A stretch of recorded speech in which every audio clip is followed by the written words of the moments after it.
नमस्कार, स्पोर्ट्स 9 में आप सभी का स्वागत है। मैं हूं शिवेंद्र, मेरे साथ है मेरी सहयोगी अंकिता और आज हम कह रहे हैं वी आर सॉरी। नहीं, हम नहीं कह रहे। ये जसप्रीत बुमराह की तस्वीर है, ऋषभ पंत की तस्वीर है, आप सब जानते हैं। इन्होंने कहा है वी आर सॉरी। किससे कहा है? टेम्बा बाउमा से कहा है, जो साउथ अफ्रीका के कप्तान है। क्यों कहा है ये आगे आपको शो में बताएंगे, वैसे आपको याद भी होगा।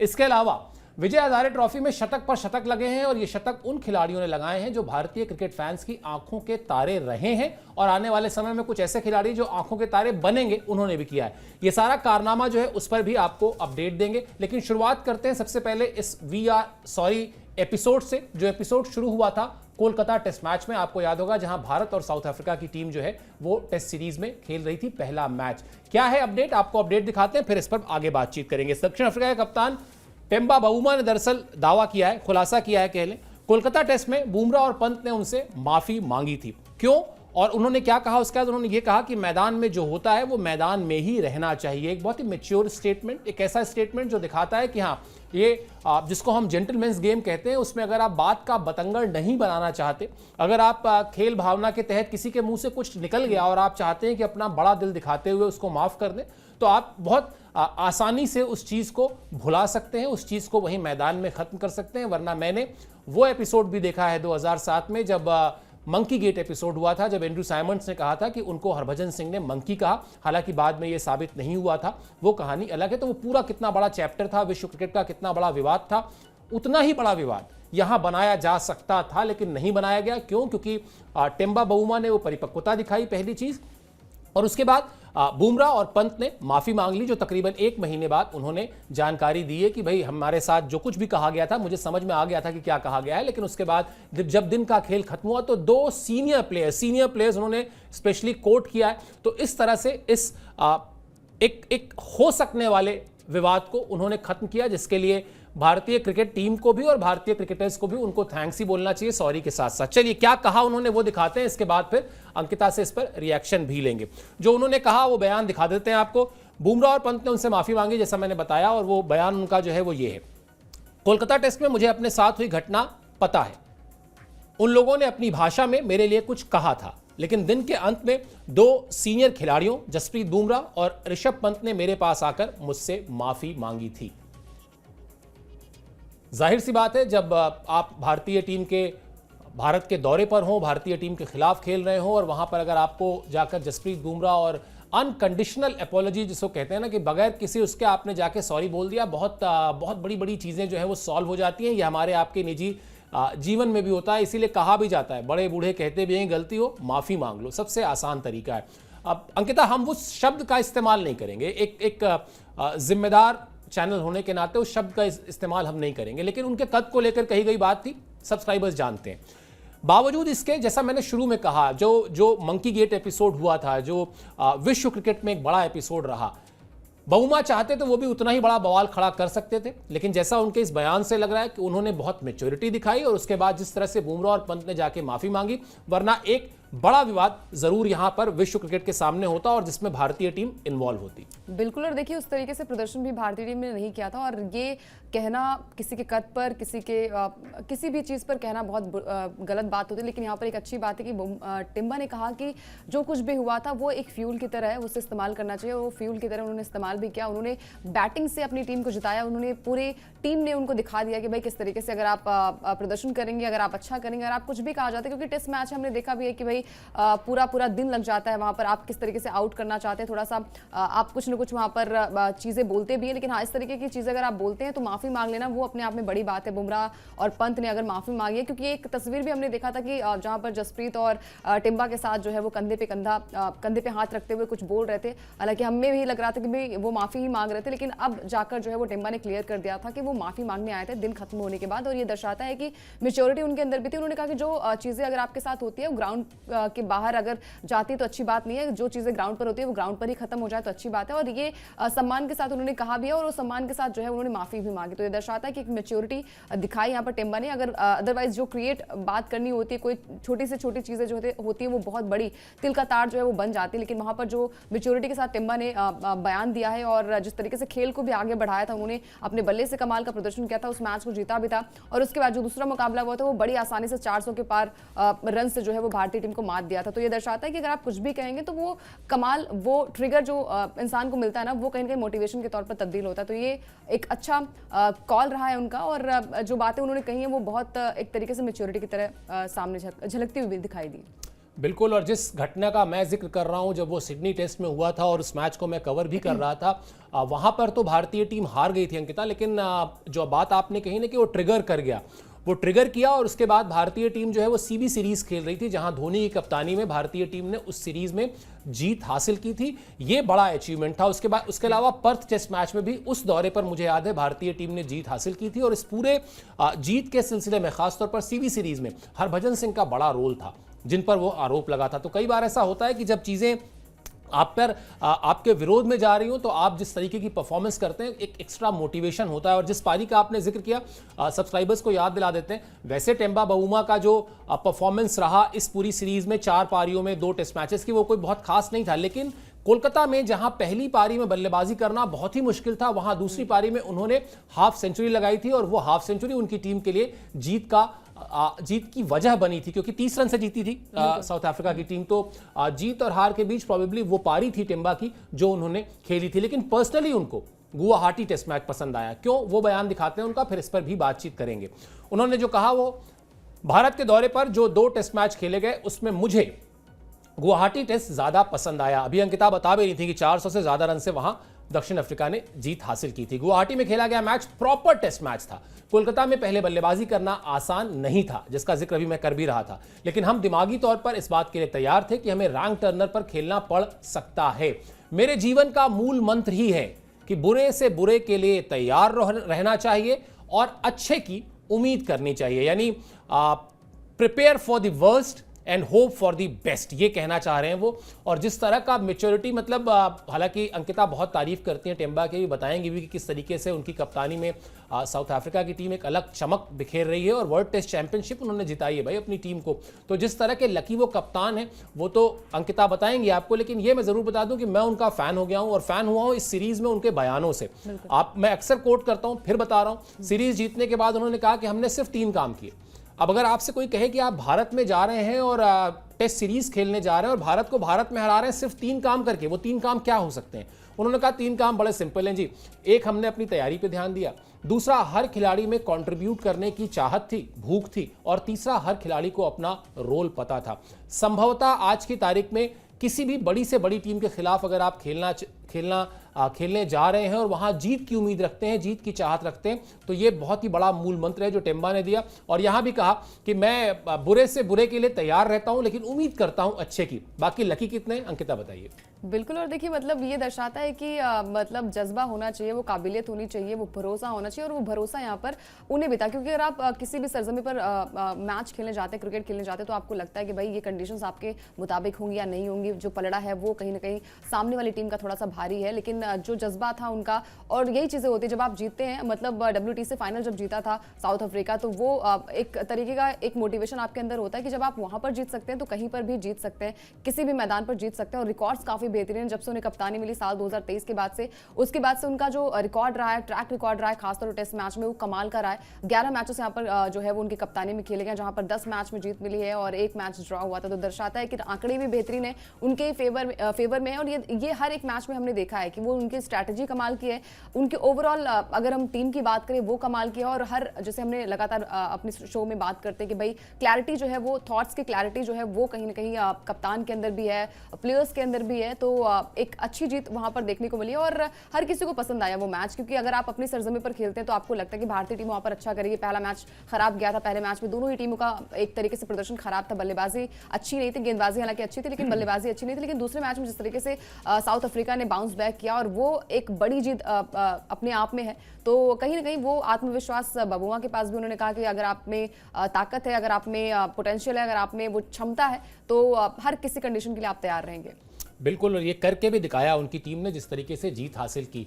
बाकी अब बात कर लेते हैं VHT की। वैसे कल से मेरे जहन में ये बड़ा इंटरेस्टिंग, मैंने कल शो में भी ये बात कही थी कि अब ये जैसे आज के ज़माने में वायरल कंटेंट हो जाता है और आज के ज़माने में हैशटैग का ज़माना है, वहाँ विजय हमारी जनरेशन विजय हजारे ट्रॉफी के नाम से जानती थी, अंकिता की जनरेशन उसको VHT कहेगी। जैसे हम लोग सैयद मुश्ताक अली ट्रॉफी कहते थे, ये लोग SMAT कहते हैं। तो ये शॉर्ट फॉर्म का ज़माना है। IDK IN पता नहीं क्या क्या, बहुत सारे ऐसे स्लैंग और छोटे छोटे, वो फोमो भी कुछ होता है शायद। तो इस तरह की चीज़ें हैं। तो उसमें VHT को लेकर बातचीत खूब हो रही है, हम भी बातचीत करते हैं। क्यों हो रही है? क्योंकि भारतीय टीम के जो सितारे रहे हैं और जो आने वाले कल के सितारे हैं, दोनों चमक रहे हैं और बहुत शानदार तरीके से चमक रहे हैं। पहले रोहित शर्मा का अपडेट आपको दिखाते हैं। आज पूरा का पूरा जो खेल का पन्ना है अखबारों का, वो भरा हुआ है रोहित शर्मा विराट कोहली की पारी से। इस पारी में 155 रन बनाए, मतलब शतक भी जो है ना वो डैडी शतक जिसके लिए उनको जाना जाता है। सिक्किम के खिलाफ 94 गेंद पर उन्होंने 155 रन बनाए। मुंबई की तरफ से ओपनिंग करने आए थे रोहित शर्मा। 237 रन के लक्ष्य को मुंबई ने आसानी से हासिल कर लिया।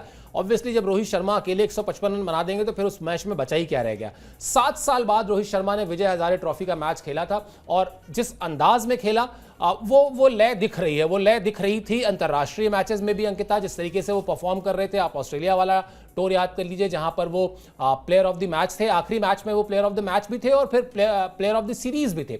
कुल मिला जुलाकर वो जो एक चाहत है जिसको मैं बार बार वो वजन पर लेकर आता हूं कि एक खिलाड़ी अगर सब कुछ हासिल करने के बाद, मतलब क्या चाहिए होता है आपको? नाम चाहिए होता है, पैसे चाहिए होते हैं, शोहरत चाहिए होती है, और थोड़ा सा रॉ भाषा में कहें तो विज्ञापन चाहिए होते हैं, ट्रॉफीज चाहिए होती है। वो सब कुछ हासिल कर चुके हैं रोहित शर्मा। उसके बाद अगर वो 12-15 किलो वजन कम करने के लिए जाकर मेहनत कर रहे हैं तो वो कमिटमेंट दिखाता है और उस कमिटमेंट के साथ साथ वो जो लय है वो लय इस पारी में भी दिखाई दे रही है। बिल्कुल। और देखिए मतलब उसी अंदाज में था, ऐसा लग ही नहीं रहा था कि मतलब हम उन्हें डोमेस्टिक मैच में देख रहे हैं। वही अंदाज जो इंटरनेशनल मैचेस में वो करते हैं, वही अंदाज जो है वो डोमेस्टिक में भी दिखाया। और ये दर्शाता है कि फैंस वहाँ पर बड़ी तादाद में उपलब्ध थे और जयपुर में मतलब भीड़ लगी थी। हर कोई चाह रहा था कि भाई उनकी एक झलक मिल जाए। उन्होंने भी वही किया, जो फैंस वहाँ पर आए थे उनका भी दिल जीता। उन्होंने अपनी बल्लेबाजी से, जहाँ पर 18 चौके और 9 छक्के इनके बल्ले से निकले और 160 से ज्यादा के स्ट्राइक रेट रही है। तो ये दर्शाता है कि भाई ODI फॉर्मेट में इस तरीके से तेजी से रन बनाना उनमें वही कला है जैसा वो अभी तक करते हुए आ रहे हैं और आगे भी वो करते रहेंगे। तो ये जज्बा उनके अंदर है। और जब आप फिटनेस पर काम करते हैं अपने, जब फॉर्म पर काम करते हैं अपने, तो ये दर्शाता है कि आप अभी भी खेलना चाहते हैं, आपके अंदर अभी भी क्रिकेट बचा हुआ है। और लगातार वो अभी हाल फिलहाल में एक यूनिवर्सिटी में भी गए थे, वहां पर भी उन्होंने यही इसी बात का जिक्र किया था कि मतलब जब वो चाहेंगे तब वो क्रिकेट खेलना बंद कर देंगे। तो अभी वो चाह है, अभी वो सोच है, अभी वो थॉट प्रोसेस जो चल रही है उनकी बहुत ही क्लैरिटी है माइंड में। और ये दोनों खिलाड़ियों में भरपूर है। अगर रोहित का भी शतक आया तो पीछे पीछे विराट कोहली ने भी शतक जमा दिया। उन्होंने कहा कि भाई एक भाई ने तूफानी बल्लेबाजी की तो दूसरा भाई भी जो है वो अच्छी बल्लेबाजी करने के लिए जाना चाहता है, उन्होंने भी वही किया। तो ये अपने आप में एक बड़ी मोटिवेशन है उन खिलाड़ियों के लिए भी जो डोमेस्टिक मैच खेल रहे थे, उनके लिए भी एक मोटिवेशन होता है कि भाई उनके साथ एक सीनियर खिलाड़ी है जो इतने सारे साल से जो है वो क्रिकेट खेल रहा है। एक्सपीरियंस बहुत मैटर करता है और वहां से एक्सपीरियंस जो है वो मुंबई की टीम को भी वो देते दिखाई दिए। 2 मैच ही खेलेंगे, 24 को मैच खेल चुके हैं और दूसरा मैच अब उत्तराखंड के साथ खेला जाएगा 26 दिसंबर को। तो कहीं ना कहीं वही जज्बा है और ये अच्छी बात है कि न्यूजीलैंड सीरीज से पहले जो है वो एक तूफान जो है वो आ चुका है दोनों खिलाड़ियों के बल्ले से। बिल्कुल, विजय सैमुअल हजारे के नाम पर यह ट्रॉफी खेली जाती है जिसका हम जिक्र कर रहे हैं। भारतीय क्रिकेट के इतिहास में जब आप जाकर उनके नाम को ढूंढेंगे, खोजेंगे, आज की जनरेशन जाएगी तो पता चलेगा कितने महान खिलाड़ी थे। भारत के लिए 30 टेस्ट मैच उन्होंने खेले, 7 शतक लगाए और उसमें 50 के दशक में ऑस्ट्रेलिया में उनकी जो एक पारी थी वो बड़ी कमाल की पारी थी जिसके लिए उनको हमेशा याद रखा जाता है। और भारतीय क्रिकेट के जो उन खिलाड़ियों का नाम अगर आप लेंगे जिन्होंने भारतीय क्रिकेट को पहचान दिलाई, खासतौर पर विदेशी ज़मीन पर जाकर, उसमें विजय हजारे का नाम जो है वो आपको टॉप 10 खिलाड़ियों में हमेशा दिखाई देगा। विराट कोहली की बात कर लेते हैं। विराट कोहली ने जो कारनामा किया जिसका जिक्र भी अंकिता कर भी रही थी, विराट कोहली ने भी साहब कहा कि 1 और 1 11 रोहित ने शतक लगाया है तो उन्होंने भी दिल्ली की तरफ से तूफानी शतक लगाया, उन्होंने भी एक तूफानी पारी खेली। विराट ने आंध्र प्रदेश के खिलाफ 83 गेंदों पर शतक ठोक दिया। यानी वो जो स्ट्राइक रेट की हम चर्चा अक्सर करते हैं, वो स्ट्राइक रेट अभी रोहित शर्मा का आपको अंकिता ने बताया, विराट कोहली ने भी उसी अंदाज में शतक लगाया। 16 साल के बाद विराट ने ये शतक ठोका है डोमेस्टिक क्रिकेट में, यानी विजय हजारे में। लगातार 5वें मैच में उन्होंने 50 प्लस का स्कोर किया है। यानी अगर मैं सवाल पूछने की बजाय कहूं अंकिता की कंट्रोल C कंट्रोल V कर देते हैं, जो बात अभी हम रोहित के लिए कह रहे थे कि वो जिस तरह की लय में थे वैसी ही लय कुछ कुछ विराट कोहली की भी दिखाई दी। हाँ, ऑस्ट्रेलिया में उस तरह की लय नहीं थी, लेकिन उसके बाद उन्होंने उस लय को हासिल किया और अब वो लगातार रन बना रहे हैं, जो उनकी बड़ी पहचान भी है कि फॉर्म में है, रन बनाते जाइए, कोई रुकने की जरूरत ही नहीं है, चाहे फिर वो डोमेस्टिक क्रिकेट हो चाहे फिर वो इंटरनेशनल क्रिकेट हो। और देखिए मतलब वही अंदाज जो हमने साल 2016 में विराट कोहली का देखा था, वही अंदाज जो है 2025 में भी देखने को मिल रहा है। मतलब बैक टू बैक सेंचुरी, और हर कोई मिस कर रहा था कि भाई एक बड़ा खिलाड़ी जो है होता है ना, उससे बड़े ही स्कोर की उम्मीद की जाती है। और वो उम्मीद जो है वो फैंस जताकर आते भी हैं कि भाई अगर विराट कोहली खेलेंगे तो एक अच्छा खासा स्कोर उनके बल्ले से आएगा। हर कोई उनकी बल्लेबाजी देखने के लिए तरस जाता है, और वो शॉट जो लगाते हैं ना, तो वो कमाल का एक तरीके से मतलब अपने आप में एक बड़ी बात होती है। तो ये विराट कोहली ने किया, उन्होंने भी गजब की बल्लेबाजी की, और ये दर्शाता है कि दोनों खिलाड़ी जो है वो अब रुकेंगे नहीं।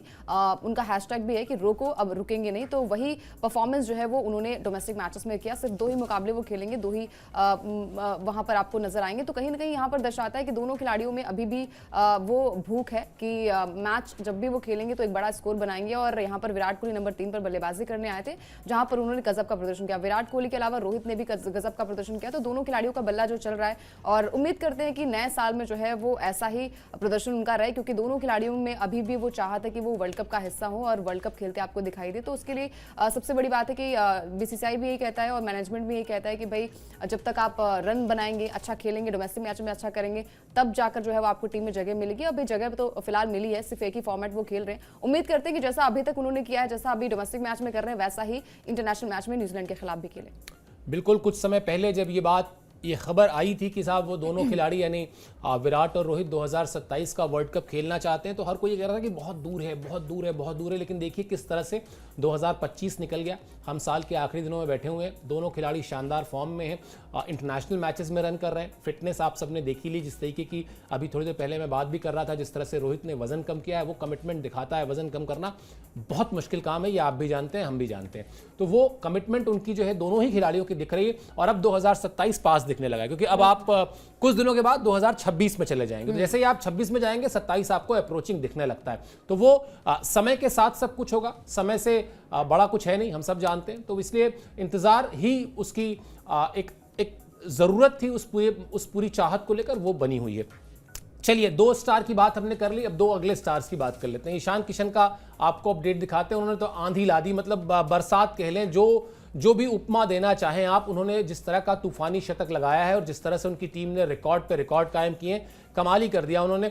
बड़ी बात यह है कि उनको भी T20 वर्ल्ड कप की टीम में शामिल किया गया है, और उस लिहाज से अगर देखा जाए तो बड़ा स्टेटमेंट है। और अंकिता, ये जो पॉइंट है, इसी पर मैं आने जा रहा था कि यह शतक जो है किसी टॉप ऑर्डर में आके नहीं लगाया गया। ये नंबर 1, नंबर 2 या नंबर 3 पर आके नहीं लगाया गया, नंबर 6 पर आकर लगाया गया। यानी अब जब ईशान किशन स्क्वाड में आ गए हैं T20 वर्ल्ड कप के, तो वो ये मैसेज भी देना चाहते हैं कि वो क्या कर सकते हैं। वो नंबर 6 पर आकर शतक लगा सकते हैं। ये मैसेज बहुत लाउड एंड क्लियर है सूर्य कुमार यादव के लिए, ये मैसेज बहुत लाउड एंड क्लियर है गौतम गंभीर के लिए। बिल्कुल। और देखिए मतलब अभी हाल फिलहाल में झारखंड को जिताकर आ रहे हैं, सैयद मुश्ताक अली ट्रॉफी में टीम को जिताकर आ रहे हैं। पहली दफा जो है वो झारखंड की टीम ने ट्रॉफी अपने नाम की, और वो भी ईशान किशन की कप्तानी में। तो वो हमने देखा भी है कि जो लगातार वो अच्छा कर रहे थे टीम इंडिया के लिए। जब बांग्लादेश के खिलाफ उनका दोहरा शतक आया था, वहां पर भी हमने कहा था कि भाई एक बढ़िया खिलाड़ी है, कहीं पर भी उन्हें बल्लेबाजी आप करवा सकते हैं, मतलब टॉप ऑर्डर में कहीं पर भी बल्लेबाजी करवा सकते हैं। लेकिन ये नया एक्सपेरिमेंट था उनके लिए भी कि नंबर 6 पर वो बल्लेबाजी करने आए, वहां से शतकीय बल्लेबाजी की। तो वो भूख नजर आ रही है, क्योंकि हमने देखा भी है कि लगातार बीसीसीआई बात पर जो है वो मतलब फोर्स कर रही है कि जब तक आप डोमेस्टिक नहीं खेलेंगे, जब तक आप डोमेस्टिक में अच्छा नहीं करेंगे, तब तक आपको जो है वो टीम इंडिया में एंट्री मिल पाना मुश्किल है। उसके लिए जो है वो क्वालिफाई यहाँ पर ईशान किशन ने कर लिया। जिस तरीके से उन्होंने मतलब 2 साल का एक लंबा इंतजार उनके लिए रहा है, वो इंतजार उनके लिए भी टफ रहा होगा। वो मेहनत उन्होंने की और उस मेहनत का जो फल है उन्हें मिला भी है। तो एक अच्छी बल्लेबाजी उनके बल्ले से आई, नंबर 6 पर बल्लेबाजी करना और वहां से शतकीय पारी खेलना, ये एक बड़ी बात है। और 33 बॉल पर अपना शतक पूरा करना, ये तो अपने आप में और भी बड़ी बात है। तो ईशान किशन के लिए एक अच्छा मौका है, और उन्होंने मतलब वर्ल्ड कप से पहले ये बता दिया है कि नंबर 6 पर भी वो बल्लेबाजी कर सकते हैं, वहां से मैच को भी बना सकते हैं। तो ईशान किशन के लिए अच्छा मौका है, और अच्छी बात है कि एक अच्छा खिलाड़ी जो है वो दे रहा है, दुरुस्त है, टीम में उन्हें मौका मिला।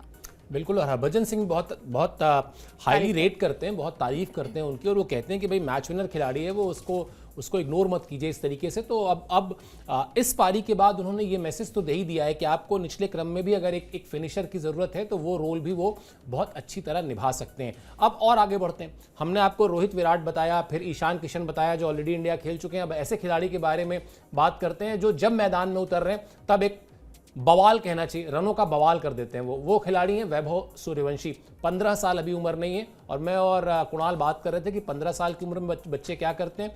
तो उनकी माँ टिफिन बना के देती है, वो स्कूल जाते हैं कंधे पर झोला टांग के, वो किट बैग लेकर जाते हैं मैदान में और रनों की बरसात करते हैं। दिखाते हैं उनका अपडेट आपको, जिस तरह की पारी उन्होंने खेली है। एक तरीके से लगातार नॉक कर रहे हैं भारतीय टीम में आने के लिए, लेकिन अभी उम्र बहुत कम है। 36 गेंदों में उन्होंने शतक ठोका है और लिस्ट ए में चौथा सबसे तेज शतक लगाने वाले भारतीय खिलाड़ी वो बन गए हैं। सबसे कम उम्र के बल्लेबाज ही बन गए, यानी रिकॉर्ड्स की वो भी अपनी तरफ से बरसात कर रहे हैं। 84 गेंदों पर आप देख लीजिए 190 रन, मतलब मुझे कई बार लगता है उन गेंदबाजों के लिए बहुत बुरा जिनके सामने आ जाते हैं वैभव सूर्यवंशी, और फिर उन गेंदबाजों के मतलब अपने रिकॉर्ड्स तो चमका लेते हैं, लेकिन उन गेंदबाजों के रिकॉर्ड्स जो है वो ऐसे कर देते हैं कि थोड़ा सा गेंदबाजों को नजरें नीची करनी पड़े, थोड़ा सा उनको भी लगे कि यार ये क्या ही हो गया और ये सामने कौन ही पड़ गया। तो उस तरह के उस अंदाज में बल्लेबाजी कर रहे हैं। लेकिन अंकिता, हम और कुणाल बात कर रहे थे तो मैंने कहा कि अभी इस समय ये समझना होगा कि भारतीय टीम में जगह नहीं है। ये बात बहुत अच्छी तरह वैभव सूर्यवंशी को भी पता है, उनके कोचेस को पता होगी, उनके परिवार के लोगों को पता होगी, उनके जो भी वेल विशर्स होंगे, शुभचिंतक होंगे, उनको भी पता होगी। ऐसे में इस इंतजार में, क्योंकि अभी या तो फिर इंडियन टीम में कोई बहुत बुरा करे तब तो आप उनको लेकर आएंगे, वरना अगर इंडियन टीम में सब कुछ अच्छा हो रहा है तो आप अभी थोड़ा इंतजार करना चाहेंगे। उम्र भी अभी सिर्फ 15 साल भी पूरी उम्र नहीं है। 14 साल 273 दिन के आज मेरे ख्याल से वो होंगे, कल 272 दिन के थे तो आज 273 दिन के होंगे, यानी अभी है ठीक ठाक समय 15 साल पूरा होने में। सिर्फ और सिर्फ आपको इस कंटिन्यूटी को मेंटेन रखना है, इस कंसिस्टेंसी को मेंटेन रखना है, वो रनों की जो भूख है उसको वैसे ही बनाए रखना है। जब मौका मिले, जहां मौका मिले, पूरी सिंसियरिटी के साथ, पूरी कमिटमेंट के साथ जाकर खेलते रहना है। ये सोचे बिना कि मैं इंडिया में खेलूंगा तो मैं ऐसा कर दूंगा वैसा कर दूंगा, वो भी दूर की चीज है। जब तक आप अपने अंदर का वो जो फायर है, वो जो आग है, वो जो रनों की भूख है, उसको बनाए रखना, उसको बचाए रखना, दोनों बहुत इंपॉर्टेंट है। बिल्कुल बहुत इंपॉर्टेंट है, क्योंकि देखिए अभी जो टीम इंडिया है वो बन चुकी है और आपको पता भी है कि भाई अभी मिलना मौका जो है वो थोड़ा मुश्किल है, लेकिन उसके लिए सबसे अच्छी बात है वैभव के लिए अभी समय है, अभी उनकी उम्र भी उतनी नहीं है, तो उसके लिए जो है वो आप डोमेस्टिक मैच खेलें, वहां पर अच्छा करें और लगातार अगर आप अच्छा करेंगे तो डेफिनेटली आपको मौका मिलेगा। ईशान किशन को मौका मिल सकता है जब तो आपको मौका मिल सकता है। ईशान किशन ने जैसे आपने देखा कि 2023 में आखिरी बार मतलब इंटरनेशनल मैच का हिस्सा थे, भारतीय टीम का हिस्सा थे, उसके बाद एक लंबा वक्त उनके लिए जो है वो मतलब गुजारना थोड़ा सा मुश्किल भी था, लेकिन वहां पर उन्होंने अपने आप को प्रूव किया। डोमेस्टिक मैचेस में लगातार अच्छा कर रहे थे, लगातार उनके बल्ले से शतकीय पारी भी आ रही थी, जब कप्तानी वो करते दिखाई दिए झारखंड की, वहां पर भी उन्होंने अच्छा किया और जब यहाँ पर विजय हजारे ट्रॉफी में भी उन्होंने अपने आप को करके दिखाया। तो आपके पास वक्त है, आपके पास टाइम है, आपके पास उम्र भी है और जब आप अच्छा करते हैं तो कहीं ना कहीं आपका कॉन्फिडेंस भी बढ़ता है। हमने देखा कि आईपीएल के बाद जिस तरीके से उन्होंने ग्रूम किया अपने आप को, उनके कोचेस ने ग्रूम किया और खुद भी आप में जो है वो कहीं ना कहीं एक तरीके से मोटिवेशन आती है, बिलीफ आता है कि भाई अगर आप वहां पर अच्छा कर सकते हैं तो डोमेस्टिक मैच में अच्छा कर सकते हैं और लगातार अगर आप अच्छा करेंगे तो आपके साथ भी अच्छा ही होगा। तो एक अच्छी चीज यहाँ पर वैभव के लिए है कि लगातार हर एक मैच में रन्स बना के जो है वो सिलेक्टर्स की नजरों पर आ रहे हैं और ये अपने आप में बड़ी बात है कि हर एक मुकाबले में उन पर भी नजर होती है। हम लगातार जब बात करते, चाहे वो इमर्जिंग एशिया कप की बात हो, चाहे वो एशिया कप की बात हो, अंडर-19, वहां पर भी हमने देखा था कि जब भी किसी खिलाड़ी की बात अगर होती है तो उसमें सबसे टॉप पर आते हैं वैभव सूर्यवंशी। तो अभी से उनका नाम जो है वो चर्चा का विषय है और हर एक मैच में अगर आप करेंगे तो आपको डेफिनेटली आपको आने वाले वक्त में जो है वो टीम इंडिया में जगह मिल सकती है।